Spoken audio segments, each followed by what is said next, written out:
दोस्तों, ओम नमः शिवाय।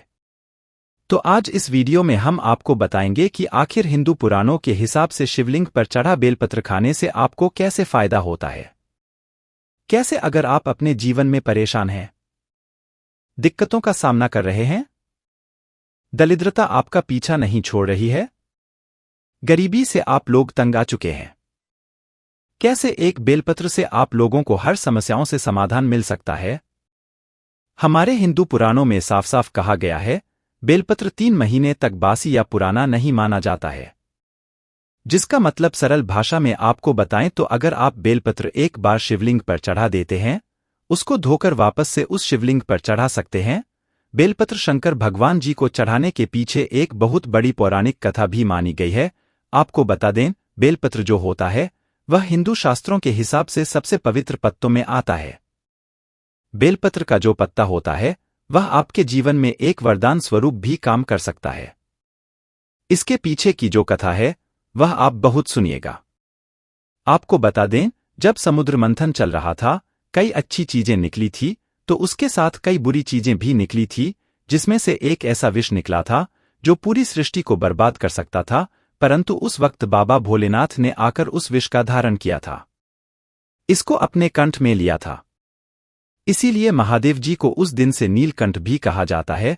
विष के प्रभाव से भगवान शिव जी के शरीर का तप बढ़ने लगा था, जिसकी वजह से पास का वातावरण जलने लगा था।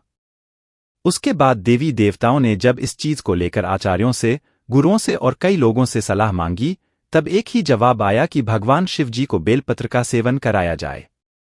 आपको बता दें, जितने भी देवी देवता थे उन लोगों ने बेलपत्र का सेवन भगवान शिव जी को कराया। भोलेनाथ बाबा ने भी बेलपत्र का सेवन किया, बेलपत्र के पानी से नहाया। उसके बाद भगवान शिव जी को जो शीतल मिली थी उस वक्त वो भगवान शिव जी के मन को भा गई, और भगवान शिव जी उस दिन से बेलपत्र और बेल के पौधों पर वास भी करने लगे, ऐसा हिंदू पुराणों के हिसाब से कहा गया है। आप लोग को एक बात बता दें दोस्तों, ये जो जानकारी आज हम बेलपत्रों के बारे में आपको दे रहे हैं, ये हिंदू पुराणों के हिसाब से दे रहे हैं।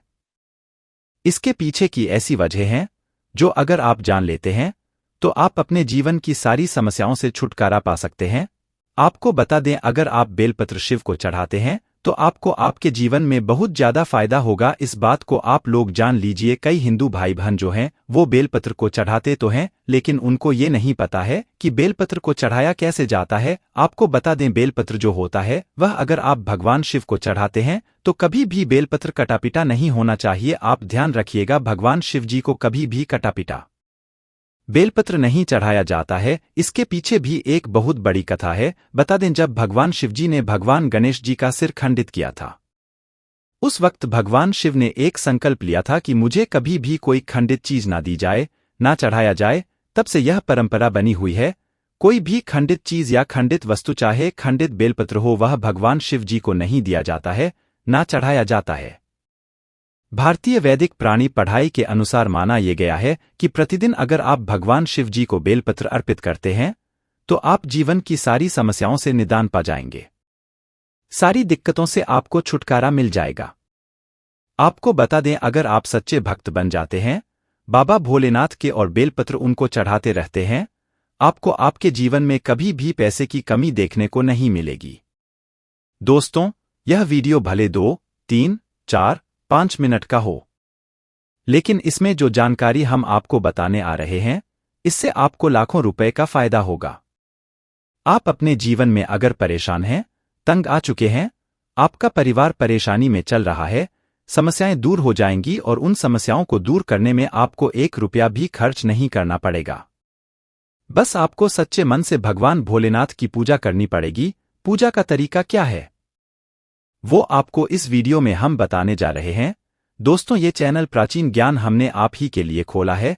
ये चैनल मेरा नहीं है बल्कि आप लोगों का भी है। इसमें जितनी भी बातें हम आपको बताएंगे वो हिंदू पुराणों के हिसाब से बताएंगे। इससे बहुत ध्यान दीजिएगा। जो हम बातें आपको बताने जा रहे हैं, आपसे निवेदन था, कृपया करके चैनल जरूर सब्सक्राइब कर लीजिएगा, क्योंकि आने वाले दिनों में हिंदू प्राचीन ज्ञानों के बारे में आपको हर जानकारी इसी चैनल पर मिल जाएगी। और कमेंट बॉक्स में एक बार जरूर लिखिएगा, ओम नमः शिवाय, हर हर महादेव। तो आपको बता दें जो बेलपत्र होते हैं उसके लिए कुछ नियम बनाए गए हैं। आपको बता दें बेलपत्र कब तोड़ना चाहिए, कब नहीं तोड़ना चाहिए। इसके लिए भी एक विधि बनाई गई है, जैसे चतुर्थी, अष्टमी, नवमी, दशमी, अमावस्या, संक्रांति के वक्त बेलपत्र नहीं तोड़ना चाहिए। ध्यान रखिएगा, सोमवार के दिन कभी भी बेलपत्र मत तोड़िएगा। माना यह गया है, खुद भोलेनाथ बाबा बेलपत्र जो होता है उस पर वास करने आते हैं। जो बेलपत्र की जड़ें होती है, जो बेल का पेड़ होता है उसकी जो जड़ें होती है उस पे ब्रह्मा आते हैं खुद वास करने। उसका जो मध्यम वर्ग होता है वहां पे भगवान विष्णु जी आते हैं सोमवार को वास करने। इसलिए कुछ भी हो जाए, सोमवार को कभी भी बेलपत्र मत तोड़िएगा। इसके कोई भी दिन हो उसके दोपहर को कभी भी बेलपत्र मत तोड़िएगा। सरल भाषा में अगर आपको बताएं, जैसे ही दोपहर के 12 बज जाते हैं उसके बाद बेलपत्र आप कभी तोड़िएगा ही नहीं, चाहे दिन कोई सा भी हो। एवं आपको बता दें कि अगर बेलपत्र जो है वो आप सुबह तोड़ते हैं, वो बहुत अच्छा समय माना जाता है। आखिर बेल का पेड़ उगा कैसे, इसके बारे में भी एक बहुत अच्छी कथा है जो आप लोगों को जान लेनी चाहिए। आपको बता दें, पुरानी पढ़ाइयों के अनुसार माना यह गया है, माता पार्वती के की कुछ बूंदें मध्याचल पर्वत पर जब गिरी थी तो वहां पर एक पौधा उगा था।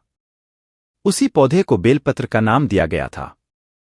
दर्शकों, आप एक बात जान लीजिए, बेलपत्र खाने के काफी फायदे होते हैं। दोस्तों, आप लोग एक बात जान लीजिए, अगर आप अपने जीवन में बहुत ज्यादा परेशान हैं, आप लोग बहुत दिक्कतों का सामना कर रहे हैं, उन सारी दिक्कतों से आपको निदान मिल सकता है, आपको छुटकारा मिल सकता है। बस आपको ध्यान ये रखना है कि आप हिंदू ग्रंथों के हिसाब से चलें। शिवलिंग पर पत्र खाने से आपको कई प्रकार के रोगों से छुट्टी मिलती है, निजात मिलती है। शरीर में कितने ही रोग हों वो सब ठीक करने में बेलपत्र आपका काफी ज्यादा लाभदायक माना जाता है। आपके ऊपर वात दोष हो, पितृदोष हो या कफ दोष हो, तीनों प्रकार के दोष का निवारण जो है वो बेलपत्र से आराम से हो जाता है। वो आपका शरीर का छुटकारा जो होते हैं वो छोड़ देते हैं। आपको बता दें, आपके शरीर में एक अलग से ही ऊर्जा भी पैदा करता है बेलपत्र। या गया है हिंदू पुराणों के अनुसार एवं साइंटिफिक जो होते हैं उनको भी ये मानना है कि बेलपत्र से आपके जीवन में आपको बहुत फायदा मिलता है। अगर आप बेलपत्र शिवलिंग पर जो चढ़ चुका है उसको खा रहे हैं, आपको आपके जीवन में काफी पापों से छुट्टी मिलती है। जैसे आपको हम सरल भाषा में अगर बताएं, कई लोग ऐसे होते हैं जो नॉन वेज खाते हैं, जैसे मांस, मछली, मुर्गा, मुर्गी आदि। लेकिन एक समय के बाद उनको ऐसा लगता है कि वो जीव जंतु खा रहे हैं, वो उससे छुटकारा चाहते हैं और वो उसको एकदम छोड़ देते हैं।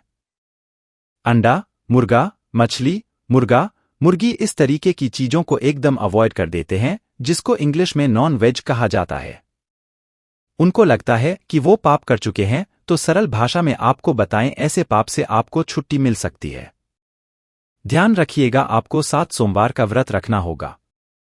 अगर आप नॉन वेज छोड़ चुके हैं तो और चाहते हैं कि उस पाप से छुट्टी मिल जाए, 7 सोमवार का व्रत रख लीजिए। परत हर सोमवार को जो आप बेलपत्र चढ़ा रहे हैं उसके अगले दिन उस बेलपत्र का सेवन कीजिए। ये बेल का जो सेवन का तरीका है वो आपका 3 महीने तक चलेगा। अगर आपने ये कर लिया, आपके जीवन में आपको जो जीव जंतु की हत्या का पाप लगा है वो आपके ऊपर से धुल जाएगा। भगवान भोलेनाथ को भोलेनाथ बाबा इसीलिए कहा गया है क्योंकि वह बहुत ज्यादा भोले होते हैं। इंसान कितना बड़ा ही पापी हो, उसमें कितना बड़ा ही पाप कर रखा हो, उसके हर पाप को माफ करने वाले अगर कोई भगवान होते हैं वो बाबा भोलेनाथ होते हैं। दोस्तों, आपको जितनी भी हमने जानकारी दी वो सब वैदिक पुराणों के हिसाब से। बस आपसे एक निवेदन था, वीडियो लाइक करना मत भूलिएगा, चैनल सब्सक्राइब कर लीजिएगा। हर हर महादेव, ओम नमः शिवाय।